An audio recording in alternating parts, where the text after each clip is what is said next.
Pessoal, joinha? Essa palestra, quando eu fui convidado para fazer parte do grupo de palestrantes do evento, ela não estava planejada, né?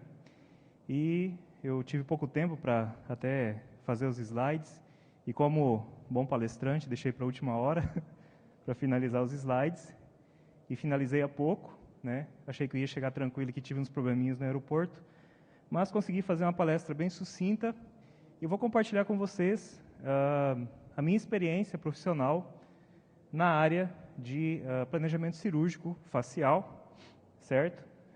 Creio que é a primeira vez que eu estou fazendo uma palestra sobre esse assunto, e eu decidi sair um pouquinho da minha área de segurança, né, que o pessoal chama, e falar de algo que eu trabalho profissionalmente, meu dia a dia, meu ganha-pão, na verdade. Geralmente as palestras que eu ministro são sobre reconstrução facial, sobre confecção de próteses animais, né? Mas é algo que eu já trabalho há muito tempo, né, esses assuntos que eu citei há pouco, e esse eu nunca tive a oportunidade de falar, né? Então vai ser a primeira vez, espero que vocês apreciem, é uma coisa muito técnica, pode ser maçante para alguns, mas, tecnicamente falando, e até a nível acadêmico, é muito interessante. Ok? Então vamos lá. Meu nome é Cícero Moraes, eu sou 3D designer, formado em marketing, já palestrei, já fiz mais de 100 palestras, acho que essa aqui é palestra de número 112 ou 115. Sou pesquisador na área de computação gráfica 3D, né? Faço parte de muitos grupos de pesquisa voltados à antropologia forense, arqueologia, veterinária, odontologia e muitas outras. Sou professor numa universidade na cidade que eu vivo. Já ministrei mais de 60 minicursos, né, no Brasil e em outros países. Sou autor de 2 livros, e um deles é um e-book gratuito, oficial, tem ISBN e tudo. Depois eu vou passar o endereço para vocês poderem baixar, o link, né? E amanhã vai ser a minha palestra principal, acho que é no 40A, que é o principal ali. 40A. Vou dar uma palestra no 40A às 10 horas da manhã, já fica o convite a todos vocês, né, para que se desloquem até lá. E agora vamos começar a falar um pouquinho sobre esse campo da cirurgia. Eu trabalho, na verdade, com 2 doutores. Um é especializado em cirurgia facial, que é esse aqui, o Dr. Everton da Rosa, e o outro é especializado em cirurgia plástica, né? Ambos trabalham em hospitais, além de ter as clínicas particulares, também trabalham em hospitais e atendem casos de acidentes, né, pelo Sistema Único de Saúde. E os 2 entraram em contato comigo há um tempo atrás, pedindo, né, se haveria a possibilidade de eu compartilhar os conhecimentos que eu tenho de computação gráfica dentro da necessidade que eles tinham, tanto na área facial, como também na área da cirurgia plástica, que envolve outras partes do corpo humano. Eu até comentei, coloquei a foto aqui, porque coincidentemente os 2 são nascidos aqui no Rio Grande do Sul. Um é em Porto Alegre e o Dr. Everton da Rosa é de Santa Maria. E eles se formaram aqui, né, tanto em medicina quanto em odontologia, no caso dele. E o Dr. Everton da Rosa, ele entrou em contato comigo em 2014. Né, há 2 anos atrás, a gente começou a trocar informações. Na verdade, ele me contratou para eu dar aula de computação gráfica 3D. Curiosamente, o outro doutor também me contratou para que eu ensinasse ele, né, as técnicas de computação gráfica. E aí surgiu uma parceria muito, muito bacana, né, que foi se desenvolvendo. E hoje a gente já tem uns frutos bem interessantes. Infelizmente, pessoal, inclusive amanhã na palestra eu vou falar sobre casos que saíram na mídia, saíram, por exemplo, no Fantástico, em vários jornais nacionais, internacionais, em 46 idiomas diferentes. E são notícias que envolvem reconstrução facial, próteses de animais, né? São coisas assim que a gente consegue compartilhar tranquilamente. Nesse campo de cirurgia facial, naturalmente há uma limitação, porque a gente não pode falar em quem que a gente fez a cirurgia, né? Não podemos citar nomes, como vocês estão vendo aqui, foi oculto o olho da paciente, para que não evidenciasse a identidade dela, mas como eu disse para vocês, essa palestra tem um cunho mais técnico, mostrar, né, que você pode utilizar software livre profissionalmente em áreas que são bastante complexas, como no caso aí da cirurgia. Aqui nós temos um caso antes e depois, e conforme eu for andando com a palestra, vocês vão compreender melhor o que aconteceu aqui. Bem, depois que eu comecei a fazer os slides da palestra, eu percebi uma situação. Eu não poderia mostrar, pelo menos assim, às vezes que eu vi os palestrantes ministrando uma atividade para pessoas que não são da área, e as pessoas viram imagens com sangue, elas se assustaram muito, né? Isso é uma coisa que causa um certo desconforto visual. E estomacal também, em algumas pessoas, né? Então eu decidi não mostrar a parte prática, né? O 3D que a gente faz e o resultado na parte prática. Por quê? Porque é uma cirurgia. Eles cortam a face. Então, para poupar muitas pessoas que podem ter sensibilidade a isso, inclusive, antes de começar a trabalhar com essa área, eu tinha essa sensibilidade, eu decidi não mostrar essas imagens. Evidentemente, vai comprometer um pouco do conteúdo, mas usem um pouquinho da imaginação de vocês, com menos sangue, e aí vocês vão conseguir ter ideia do que eu vou passar, né? Alguém aqui é da área de odontologia, medicina? Ah, que bom que eu não vou mostrar sangue, então. Poucas pessoas iam suportar. Bom, vamos lá. Como é que funciona? Grosso modo, o que é uma cirurgia? Na verdade, a gente chama de cirurgia ortognática. Por exemplo, eu precisaria de uma cirurgia ortognática. Por quê? Porque eu tenho duas situações. Eu tenho retração na minha maxila e tenho projeção na minha mandíbula. Então, teria que fazer a cirurgia. Eu não faço porque eu não tenho problema de respiração. Se eu tivesse, eu realmente faria. E não faço também porque eu arrumei uma noiva, né? Casei, então tá beleza, não precisa ficar bonitão, não. O importante é por dentro. Ainda bem, senão eu estava ferrado. Então, como é que funciona? Brincadeiras à parte, muitas pessoas que procuram o profissional sofrem de problemas crônicos. O principal deles, para não citar outros, problema de respiração. Pessoas não conseguem respirar muito bem e, inclusive, são casos tão críticos que a pessoa pode ir a óbito se ela não fizer essa cirurgia.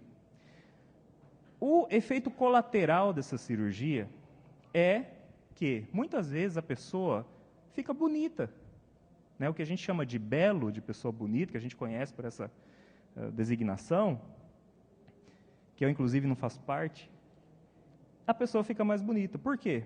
Não sei. Eu imagino que por conta das proporções, mas, depois da cirurgia, a estrutura da face da pessoa lembra o que a gente fica coerente com o que a gente chama de belo. Certo? Então, como é que funciona essa cirurgia? Vamos falar no campo da informática. Vocês aqui conhecem tomografia computadorizada. Vocês devem ter visto pelo menos no cinema isso. O pessoal vai lá, passa pelo tomógrafo e, digitalmente, o tomógrafo faz slices, cortes na estrutura anatômica da pessoa. Não vou também entrar em detalhes, por quê? Porque no e-book que eu citei para vocês, ensinar, assim, eu explico, junto com o autor, como que são feitos todos esses processos. Então, eu ensino qual que é o programa, qual que é o software, ensino como você baixar uma tomografia, como você abrir, como você exportar, como você fazer uma interdisciplinaridade e uma interoperabilidade, né, entre programas. E aqui nós temos uma tomografia computadorizada. A tomografia de um paciente, ele tinha um problema de respiração, né? E aqui a gente isolou, no caso, os ossos dele. Eu vou falar tudo grosso modo, porque se eu for explicar detalhe por detalhe, a gente vai ficar aqui o ano inteiro, tá? Então, nós isolamos os ossos do paciente, baseado no quê? Na estrutura anatômica toda dele. Os ossos estão ali. E eles estão em 3D. Inclusive, nós temos as condições de enviar esse arquivo em 3D resultante diretamente para uma impressora 3D. Isso é feito num programa brasileiro que é conhecido como Invesalhos, certo? Você pode baixar gratuitamente pela internet, Invesalhos, o nome está ali.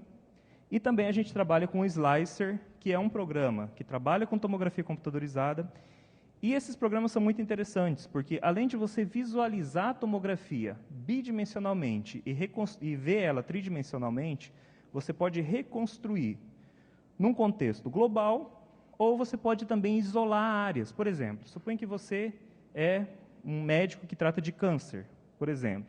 Você pode isolar a área que sofreu mutação. Se você está trabalhando, sei lá, com fisioterapia e quer estudar a coluna de uma determinada pessoa, você pode isolar cada uma das vértebras, certo? Isso é bem interessante. E no e-book a gente explica como fazer isso. Então, a primeira parte é trabalhar na extração dos dados. Quando a gente vai trabalhar com o Blender, inclusive foi um pouco injusto o nome dessa palestra ter o nome do Blender 3D. Por quê? Porque o Blender é um dos programas. Eu já citei para vocês aqui o Invesalhos, agora que a gente vai trabalhar com o Blender.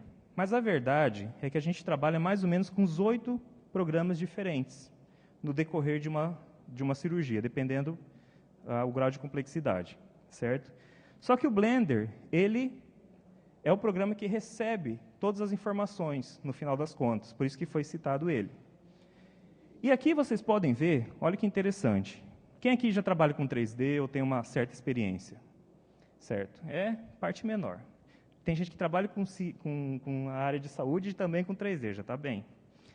Mas, enfim, uma das grandes dificuldades que as pessoas têm para compreender esse meio é como que você consegue pegar uma informação que está num programa e joga para o outro, essa interoperabilidade. Bem, o Invesalhos, quando ele gera esse 3D aqui, que também pode ir para a impressora 3D sem problema, ele te dá a possibilidade de você exportar com uma determinada extensão, um tipo de arquivo.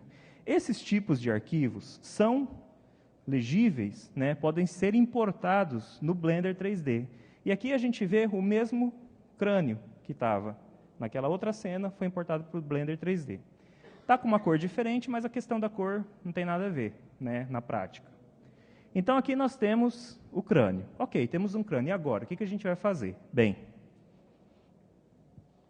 primeira coisa, e não só o crânio, a gente tem que importar o crânio e tem que importar também o mole, a pele, grosso modo. Vocês podem ver que nós retiramos parte considerável da face, porque não precisa, por 2 motivos.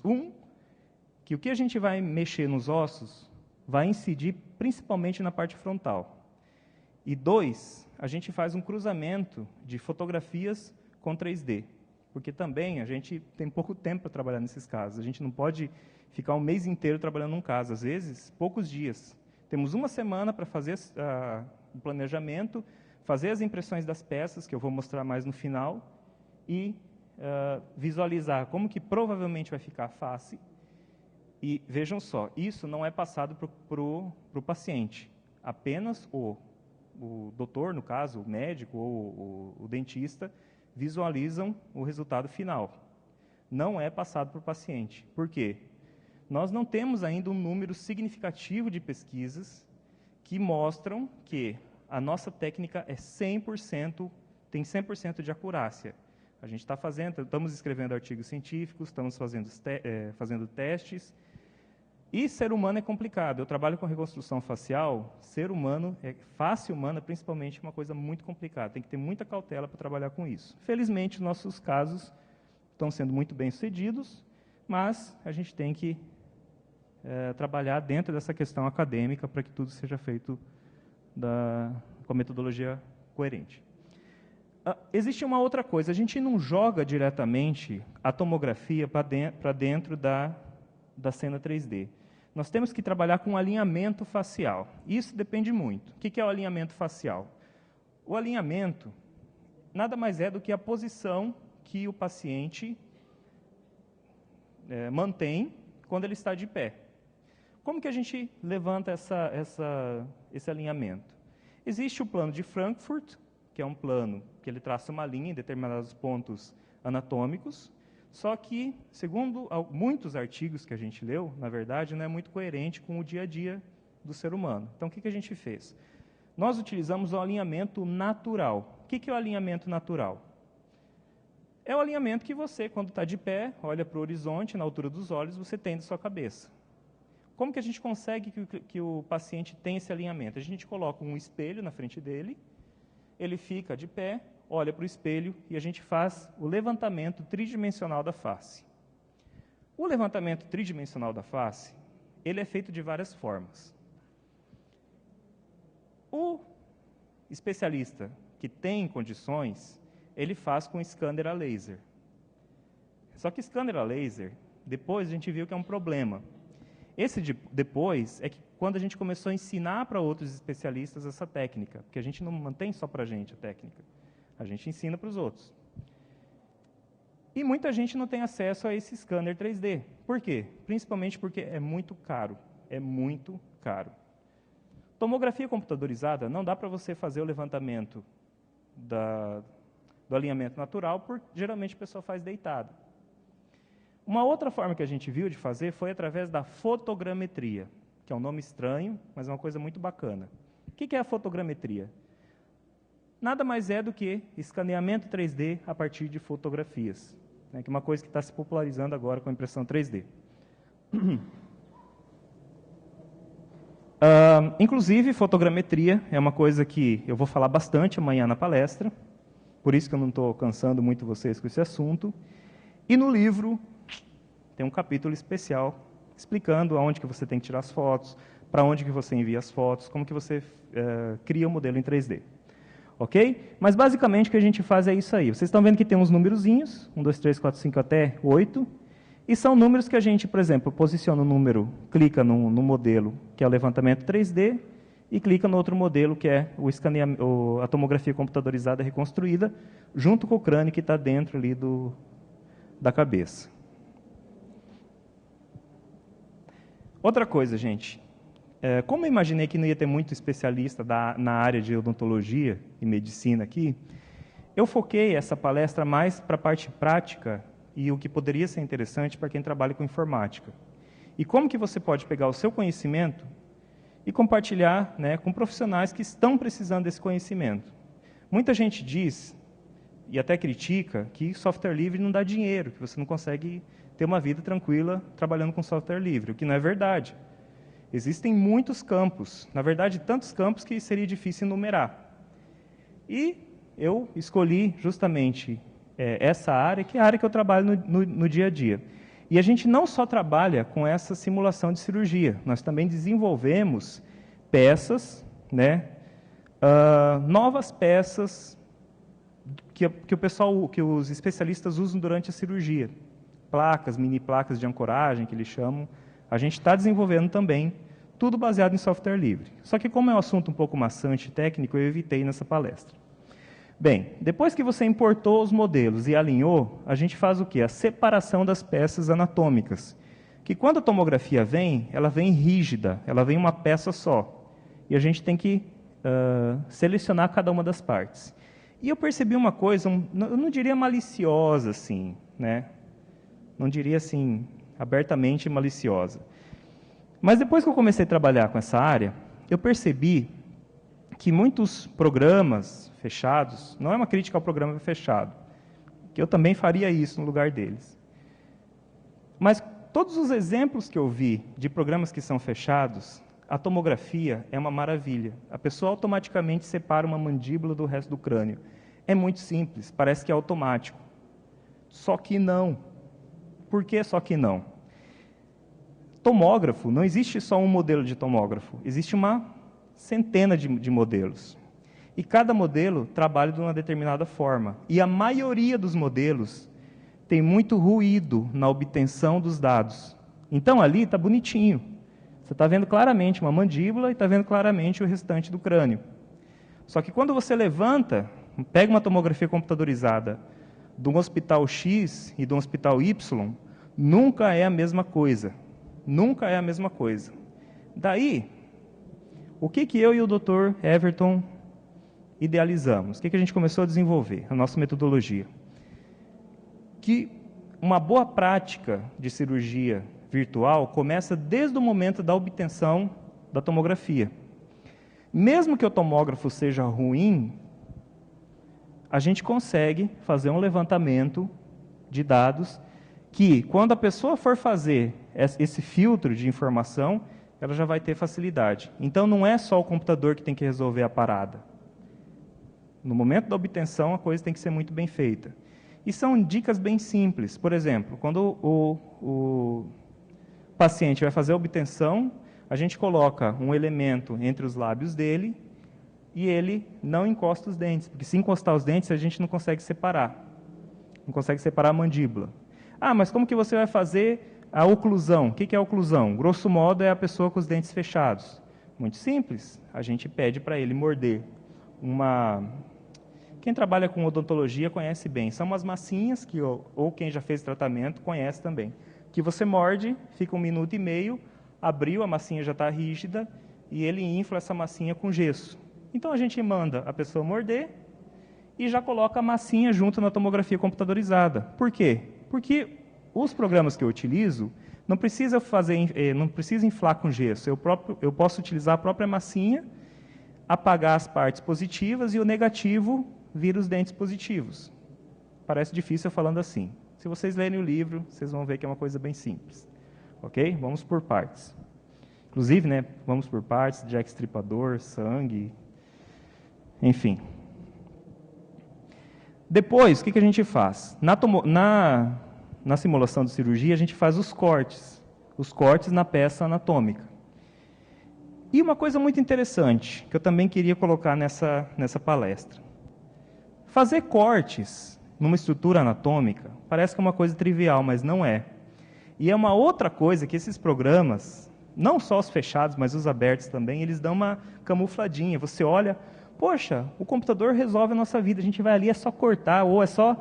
Por exemplo, eu vou fazer um cubo ali e vou falar, eu quero essa área menos o cubo. E aí, magicamente, vai ficar só a área de exclusão. Não vai acontecer isso, infelizmente. Você vai ter uma tremenda dor de cabeça e uma decepção. Não funciona. No entanto, graças a essa questão de software livre, software de código aberto, nós descobrimos um standalone de cálculos booleanos. O que é cálculo booleano? Um objeto menos o outro, um objeto mais o outro, ou a junção, né, de área entre um objeto e outro. O resultado de malha desses cálculos é uma booleana. Nós descobrimos um programa, que é um software livre, disponível, que você pode compilar. Esse é um problema, né, para o usuário comum. Você pode compilar e fazer cálculos bem complexos. E a gente conseguiu, basicamente assim, eu não vi nenhum software fechado que tenha a qualidade de fazer essas operações booleanas.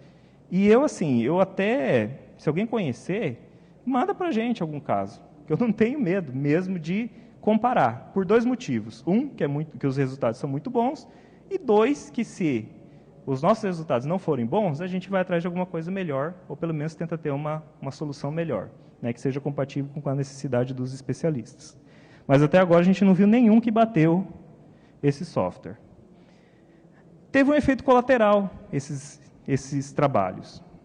Como eu falei para vocês, a maioria das minhas palestras estão voltadas a esse campo aqui. A gente trabalha com recuperação de animais, né, que ou perderam o bico, ou perderam, por exemplo, um casco. Não sei se vocês acompanharam, em 2015, no ano passado, passou no Fantástico um jabuti que perdeu o casco. A gente trabalhou na recuperação dele, né? Passou esses tempos aí no Domingo Espetacular uma arara que teve um bico de titânio. A gente que fez a recuperação do bico de titânio. E tudo isso, na verdade, são 10 animais de cirurgias bem-sucedidas. Alguns animais, infelizmente, morrem antes da cirurgia, durante o tratamento veterinário. Infelizmente, perdemos uma ararinha, há uns 2 meses atrás, durante um procedimento. É uma coisa que a gente não tem controle, ficamos tristes, mas, infelizmente, acontece. Mas, até agora, a gente salvou 10 animais. E aqui, se eu não me engano, é Zazu, o nome desse tucano, foi um dos que receberam uma prótese, que foi feita utilizando ferramentas que originalmente a gente desenvolveu para quê? Para cirurgia ortognática. Aparentemente nada a ver, mas tem tudo a ver. Inclusive na palestra amanhã, eu vou citar outros casos. A gente também trabalha com a recuperação de peças arqueológicas. Por exemplo, existe um Cristo Senhor dos Passos, lá de Santos. Era uma peça que já tinha quase 200 anos, que as pessoas estavam levando para uma procissão e ela estava sendo danificada pelo efeito do tempo. O que nós fizemos? O que foi proposto para a gente? Para a gente fazer uma peça semelhante, impressa em 3D, para que os fiéis levassem e a peça original ficasse guardada. Qual que é o lado positivo para os fiéis? A peça original pesava 100 e poucos quilos. A que a gente fez pesava menos de 10. Então até ajudou a coluna, né, dos fiéis durante a procissão. E entre outras coisas. Então a gente faz os cortes, né, no final aparece o resultado é um crânio como esse, todo cortado, algumas partes fixas, que estão em vermelho.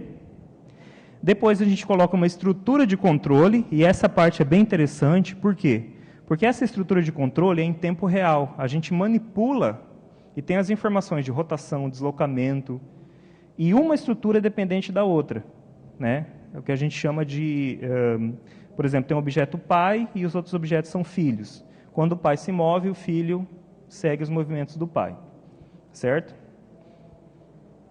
Bem, uma coisa interessante. Há um tempo atrás, a gente fazia o retopo. O que é o retopo? Nós pegávamos a estrutura que vinha da tomografia, que era muito subdividida, e simplificávamos ela por retopo. Mas identificamos um problema muito sério. Eu trabalho com 3D desde 2001. Então, para mim, fazer o retopo é tranquilo. Qualquer pessoa que trabalha com 3D, fazer essa simplificação, muito tranquila. No entanto, quem se interessa por cirurgia ortognática, planejamento, né, digital, são especialistas da área de odontologia ou de medicina. E eles, muitas vezes, não têm tempo de se dedicar às funções básicas do 3D, né, os fundamentos do 3D. Então, a gente já simplificou isso, focando no quê? No compartilhamento da informação. A gente também fazia isso, fazia um mapeamento todo rebuscado, baseado no quê? Na simplificação da malha. Hoje em dia, a gente simplificou isso. A gente simplesmente pega a imagem, projeta na face, e a face já é tomada pelo aspecto do cliente, do paciente, que também é cliente, né? Outra coisa, aqui vocês estão vendo, não sei se dá para perceber, que a boca dele está aberta, os lábios estão abertos. Ou seja, a gente rotacionou a mandíbula e o modelo digital responde em tempo real a deformação dos ossos. Como que a gente sabe que os ossos se deformam desse modo? Elementar, caro Watson. Nós pegamos tomografias de casos, digamos assim, analógicos, casos do passado, e estudamos a deformação baseada no movimento das placas que foram recortadas. Então, a gente tem uma fundamentação, né, matemática do deslocamento, o que acontece com o nariz, o que acontece com as outras partes do rosto.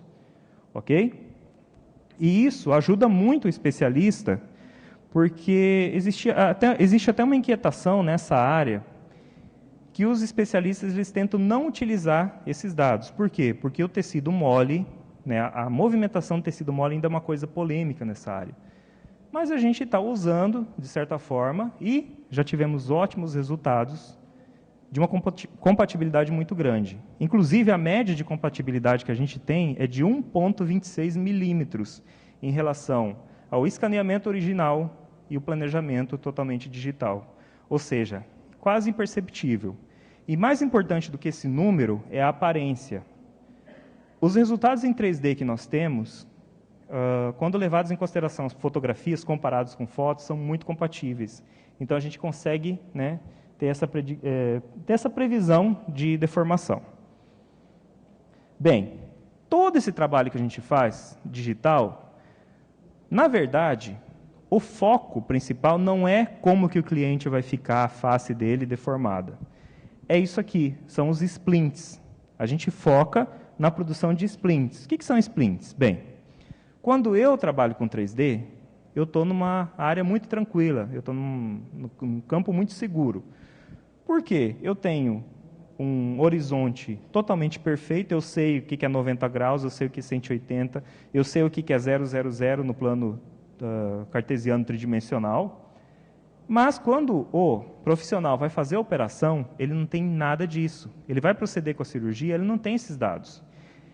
E até vou citar que eu já participei de algumas cirurgias, tanto cirurgias de humanos quanto nas cirurgias dos animais, certo?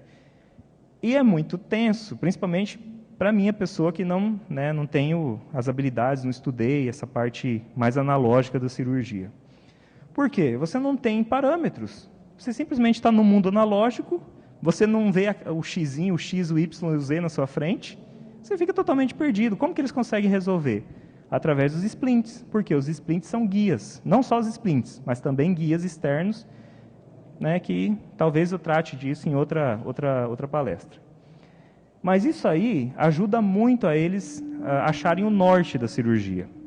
E uma coisa muito interessante, há um tempo atrás, a maioria dos especialistas enviavam esses splints que eram impressos, eles faziam o planejamento cirúrgico, geravam essas peças em 3D e enviavam para empresas que imprimiam em 3D. Essas empresas geralmente utilizavam litografia, que é aquela impressão 3D com mais qualidade, né, com mais resolução. O Dr. Everton, que já tem quase 2.000 casos de cirurgia facial, muita experiência de respeito, atualmente ele mora em Brasília, ele falou assim: Cícero, a gente vai fazer isso aí com impressora de baixo custo. Aí eu pensei assim, poxa, impressora de baixo custo, mas e a resolução? Isso não vai dar problema? Ele falou, acho que não vai dar, não. Começamos a trabalhar, fizemos alguns casos, e por incrível que pareça, impressora 3D de baixo custo dá conta do recado. Você consegue mandar imprimir numa impressora aí que você paga, sei lá, R$ 2.700, R$ 3.000 e poucos reais, R$ 4.000, você consegue gerar os splints. E eu fiz parte disso. Na cirurgia que eu fui, ele utilizou um splint. E quando ele colocou no dente da paciente, plec, fechou perfeitamente. Então, isso deu muita esperança, por vários motivos. Quais que foram os principais? Bem, o principal foi que aquela cirurgia eu tinha participado e tínhamos utilizado apenas software livre. Já deixo bem claro para vocês que eu adoro software livre, defendo há muitos anos, só que, como eu trabalho profissionalmente em alguns campos, as pessoas não têm o mesmo amor que eu tenho por essa área. Eles cobram resultados. Algumas vezes eu tive que abrir mão do software livre, né, por conta de uma solução que aparentemente era melhor, né, ou até que efetivamente era melhor. Mas nesse caso, supriu totalmente. Nesse caso de simulação de cirurgia facial, supriu completamente. E não só software livre. Porque não adianta você fazer uma simulação no software livre e aí tem que ir para uma impressora de R$1 milhão, $100.000. Não adianta. Então, o ciclo de abertura da tecnologia se fechou a partir do momento que o splint, que é a parte, digamos, material de todo aquele trabalho digital, foi gerado. Certo? Bem, e aqui nós temos o antes e o depois de uma cirurgia. Aliás, que horas são? Como é que está aí? Falta 15? Tá bom, né, gente? Tá. Temos aqui o antes e o depois. E vocês veem como... interessante. Aqui nós ousamos, nós fizemos uma coisinha a mais. Nós fizemos a digitalização da paciente sorrindo. Foi feita uma digitalização a laser, sorrindo, e em cima daqueles dados de deformação, a gente deformou a face dela já com a cirurgia, mantendo o sorriso, certo? E depois que a cirurgia foi finalizada, quando ainda não estava tendo a luxação, enquanto o paciente ainda não estava inchando, foram tiradas algumas fotografias, e a fotografia ficou muito compatível com o resultado final. Depois, evidentemente, a gente faz outras digitalizações, a gente tem que esperar desinchar, depois tem que fazer uma tomografia para você bater. Duas coisas a gente usa a tomografia pós-operatória. Uma para ver as modificações estruturais e outra para comparar a cirurgia virtual versus a cirurgia analógica. Bem, Enquanto a gente fazia todas essas tentativas, né, todos esses estudos, desde 2014, o Dr. Everton ou palestrava em algum evento de informática, de cirurgia, né, principalmente voltado para a área de odontologia, ou comentava entre os amigos dele do hospital que ele trabalha. E começou a haver um interesse muito grande de pessoas que queriam conhecer mais sobre essa técnica, né, uma coisa natural. Inclusive, eu viajei algumas vezes para Brasília, ministrei palestras. Como eu falei para vocês, não é uma coisa badalada, igual próteses para animais, né, que bichinho é cuticute, é bonitinho, não tem identidade, assim, né, não tem toda uma vida, uma situação que pode te causar problemas. Não que não tenha vida como nós, assim, identidade, blá, blá, blá. Vocês entenderam, né? Ninguém vai ficar puto comigo aqui, vai me processar porque eu estou falando alguma besteira. Tenho boas intenções. Ou como a reconstrução que a gente faz, até inclusive vou convidar vocês para visitarem a mostra Faces da Fé, que é uma mostra que está tendo ali de Santos, de reconstrução facial de Santos, que a gente fez a partir dos crânios. Já vou adiantar também que eu não sou religioso, aliás, não tenho religião nenhuma, nem crença eu tenho, né? Mas, de certa forma, foi escolhido para reconstruir os santos.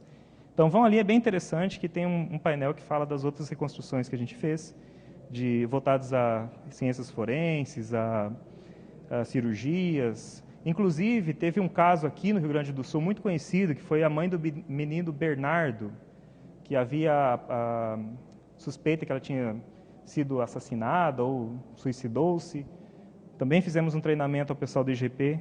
Se vocês puderem dar uma olhadinha lá, está descrito nos banners. Então, o que aconteceu? O pessoal começou a procurar, faz um curso. Só que eles queriam um curso presencial. Bem, curso presencial, eu tenho algumas dificuldades em relação a isso. A principal delas é porque a agenda, geralmente, ela está lotada. Porque ou já fechei palestra em alguns eventos, ou porque eu estou de saco cheio de palestrar, que às vezes isso acontece, depois você passa de 100 palestras, né, você fica um pouco cansado, ou porque não precisa você sempre estar no local para dar o curso para as pessoas. A gente vê esse fenômeno, através das estruturas EAD hoje em dia, das faculdades, né, que a pessoa faz pela internet. Eu fiz essa faculdade. Muita gente critica. Eu acho assim, se você tem vontade de aprender, e eu aprendi tudo sozinho, você aprende. Sozinho assim, utilizando o conhecimento de outras pessoas. Você aprende. E a gente criou um sistema de educação à distância para os eventuais interessados. Inclusive, isso aí não foi lançado ainda. Estou mostrando para vocês antes de lançar. A gente vai lançar daqui uns 15 dias. Os interessados vão se cadastrar, vão adquirir o curso e vão aprender a técnica. Porque mais importante que você desenvolver uma técnica é você compartilhar. No campo acadêmico isso acontece muito. Através do quê? Artigos científicos, cursos que você ministra para as pessoas, para elas conseguirem replicar aquilo que você desenvolveu, né? E mais interessante do que você criar uma técnica é você jogar isso, alguém pegar e melhorar o que você fez, que é o que vai acontecer. Muita gente não gosta, fala, pô, eu desenvolvi a técnica, aí agora que está fazendo sucesso me esqueceram. Ótimo, quem está sendo beneficiado é a humanidade. Se um dia, sei lá, o pessoal esquecer da gente, utilizar isso aí e pessoas forem beneficiadas, excelente, a gente faz isso, por que os outros não podem fazer? Né? Eu espero que isso aconteça e isso vai acontecer. Certo? Beleza. Tem muita gente que não vai conseguir adquirir o curso. Ou porque não vai ter o numerário para pagar, ou porque está numa região que, sei lá, ou porque não consegue ter acesso aos serviços de pagamento, ou, enfim, por uma série de motivos. Mas nós temos o nosso e-book gratuito. É um e-book de 424 páginas. Ele foi escrito, sinceramente, com muito carinho. Todo o conhecimento que a gente teve, eu falei sozinho, mas não é sozinho.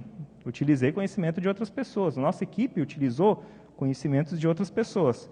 O que a gente fez? Compilamos esse conhecimento, desenvolvemos num ponto específico, que é, nesse caso aqui, de reconstrução facial digital, mas, se vocês baixarem o e-book, vocês vão ver que até pessoas que não conhecem computação gráfica podem passar a modelar algumas coisinhas, Por quê? Porque ensina desde o começo, e ensina de uma forma até um pouco chata, para quem entende um pouco.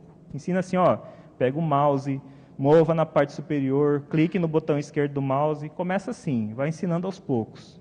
Porque foi feito em cima da experiência que a gente tem de ensino. Então, a gente está tentando não excluir ninguém.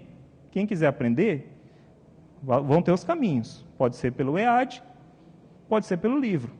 Eu, na minha vida, aprendi buscando na internet coisas caóticas. Conhecimento caótico, tive que juntar e desenvolver uma coisa específica. Imagino que esse livro vai ajudar muitas pessoas a já ir num caminho que não seja um caos, né? Que já tenha uma linha e tenha bastante referência também para aprender. Para baixar esse livro, eu vou passar aqui o endereço. Né? Vocês podem entrar ali no Cícero Moraes, quer dizer, o site, tá? ciceromorais.com.br, vai ter um campo cadastro escrito com uma letra garrafal enorme. Cadastrou seu e-mail, seu nome, deu um ok, vai aparecer o link para você baixar. É um PDF de uns 18 megabytes. Pode baixar, pode mandar para a tia, pode usar as imagens, desde que coloque lá o nome, né, do livro. À vontade, gente. O conhecimento que a gente desenvolve é para isso, é para compartilhar efetivamente. Tem muito mimimi, assim, de gente, mas você poderia...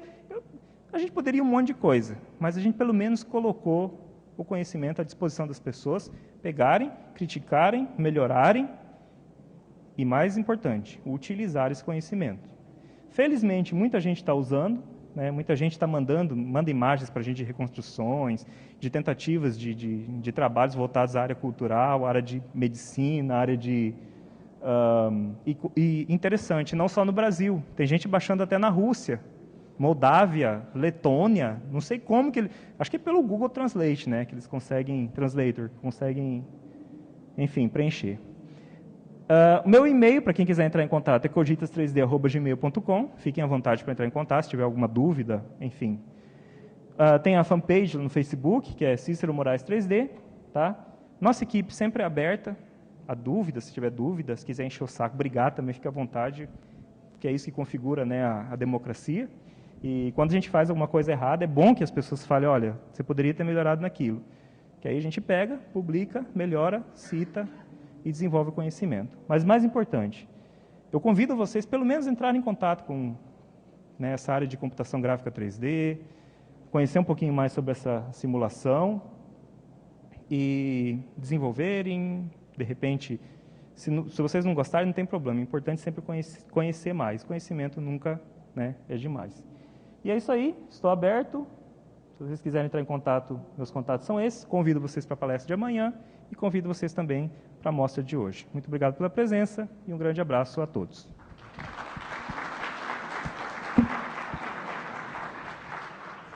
Pessoal, muito importante. Tem o app aqui, o aplicativo Macadu, e vocês podem deixar suas impressões em relação à palestra de hoje.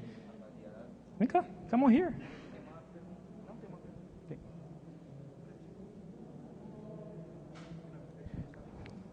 Então, veja só. É impresso naqueles filamentos que você compra em qualquer loja de impressão 3D. Certo? Isso para fazer os splints, a gente usa aquele filamento. Por quê? Porque ele não tem que ser biocompatível, por exemplo. Ele fica só um tempo, né, na face da pessoa, depois é retirado, até porque as técnicas de hoje são bem evoluídas, a pessoa não precisa ficar muito tempo com o splint, né, hoje já é solto em pouco tempo.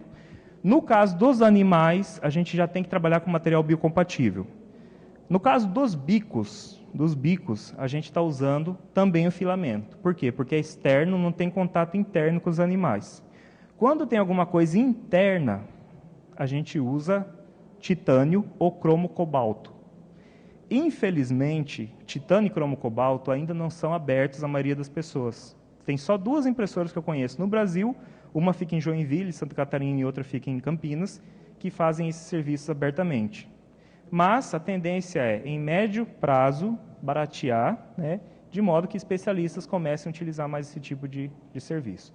Se vocês tiverem dúvidas mais específicas, eu deixei o e-mail, podem, né, enviar. Eu tudo que tiver documentado, eu compartilho com vocês. Inclusive, a gente já escreveu alguns resumos de artigos, outros vão ser publicados. Quando for publicado, ou esses resumos que já estão prontos, eu posso compartilhar sem problema nenhum. Ok? Querem falar mais do aplicativo?